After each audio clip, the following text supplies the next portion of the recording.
Hello अस्सलाम वालेकुम नमस्कार सत श्री अकाल आदाब। मैं आपके साथ Javed. Welcome back to my YouTube channel Govardhan काकोसी दौड़। आज हम लोग बात करेंगे कुछ दोस्त भाई ने मुझे मैसेज किया था कि यहाँ पे विजिट वीज़ा का क्या सिस्टम है, फैमिली लेके आ सकते हैं कि नहीं आ सकते हैं और क्या प्रोसेसिंग है, तो वो मैटर से आज बात करेंगे।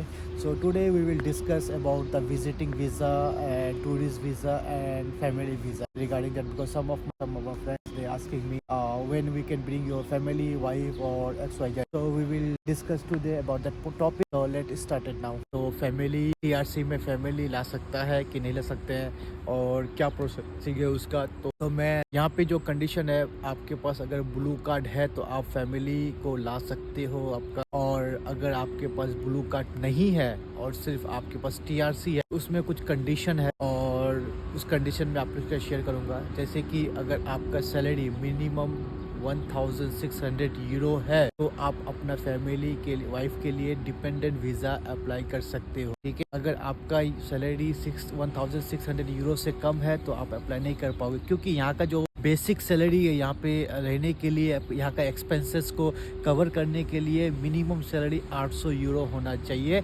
वो एक आदमी का एक्सपेंसेस यहाँ पे है। ठीक है, अगर आपके पास 800 सैलरी मिलता है तो गवर्नमेंट बोलता है कि चलो भाई इस सैलरी इसका 800 ही, एक बंदे का रह सकता है, खा सकता है, घूम सकता है। अगर आप अपने फैमिली को बुला सकते हो, वाइफ को और एक बच्चे को, तो आपका सैलरी मिनिमम 1600 यूरो होना चाहिए, क्योंकि इससे कम होने से फिर आपको गवर्नमेंट यहाँ पे आपको डिपेंडेंट वीज़ा नहीं देगा, फैमिली वीज़ा आपको वाइफ को नहीं देगा, क्योंकि यहाँ पे अपना कंट्री के जैसा नहीं है। आपका अगर मुसीबत कुछ होता है, प्रॉब्लम होता है, तो गवर्नमेंट को रिस्पॉन्सिबिलिटी होती है कि आपके फैमिली को वो लोग टेक केयर करने का। तो इसीलिए सर यहाँ का जो गवर्नमेंट रूल्स है, ये लोग निकाला कि अगर आपके पास 1600 यूरो सैलरी है तो आप डिपेंडेंट वीज़ा आप अपने वाइफ को, फैमिली को बुला सकते हो। If you bring your family here in Croatia and you need to basic salary, you need to show in the government minimum 1600 euro basic salary, then you can apply for dependent visa, then you can bring your family, you can bring your wife here and with one kid. Okay, you need to show 1600 euro basic salary. तो family visa का clear हो गया। तो अब मैं second topic में आता हूँ, विजिट वीज़ा और टूरिस्ट वीज़ा के बारे में। तो कुछ दोस्त ने बोला था कि विजिट वीज़ा वर्क वीज़ा में ट्रांसफ़र होगा कि नहीं होगा, तो वो मैं बहुत सारा आदमी इस बात में कंफ्यूज है। तो मैं आपको क्लियर कर दूं कि विजिट वीज़ा वर्क वीज़ा में ट्रांसफ़र नहीं होता है क्रोएशिया में। उसमें अगर आपको विजिट वीज़ा, मुझे पता है विजिट वीज़ा आपको चीप प्राइस भी मिलेगा, मगर अगर आप विजिट वीज़ा में आते हो यूरोप के अंदर, तो मैं आपको सजेस्ट करूँगा 2-3 कंट्री है, वहाँ पे मूव हो जाओ, वहाँ पे चले जाओ, वहाँ पे इलीगल रह के आप बाद में फिर अप्लाई कर सकते हो। मगर क्रोएशिया में विजिट वीज़ा को विजिट वीज़ा और ये टूरिस्ट वीज़ा जो वर्क परमिट में ट्रांसफ़र नहीं होता है, और वो ट्रांसफ़र नहीं होगा।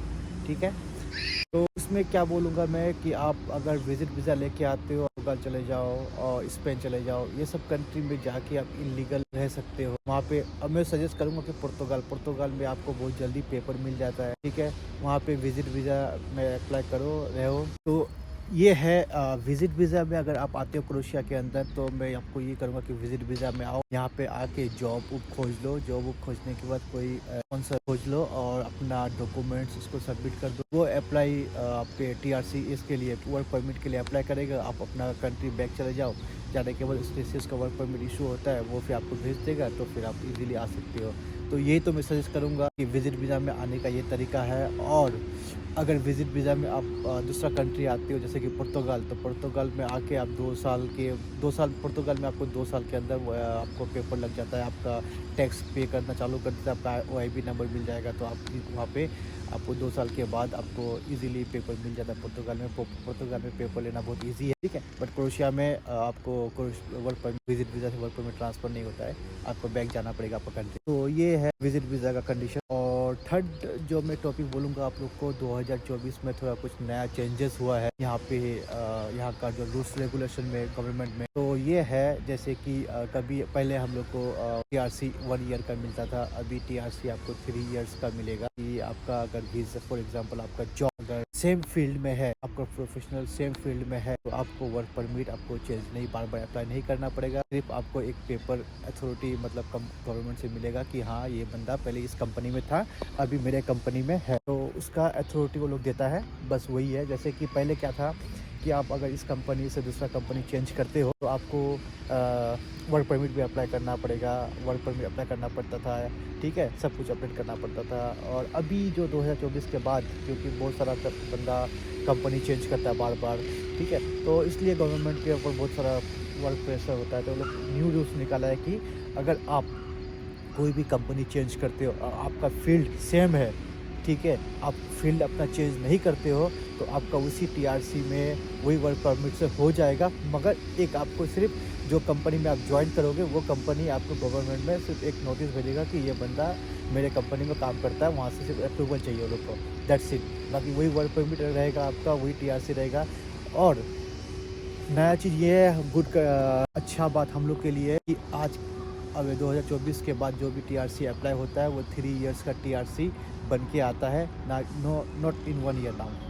सो 3 ईयर टीआरसी वैलिड रहता है। ये अच्छा बात है हम लोग के लिए कि बार बार हम लोग को हर 1 साल में चेंज मतलब रिन्यू करना नहीं जाना पड़ेगा। ये अच्छी चीज़ है, ठीक है। तो ये नया रूल्स जो 2024 के बाद हुआ है, ठीक है।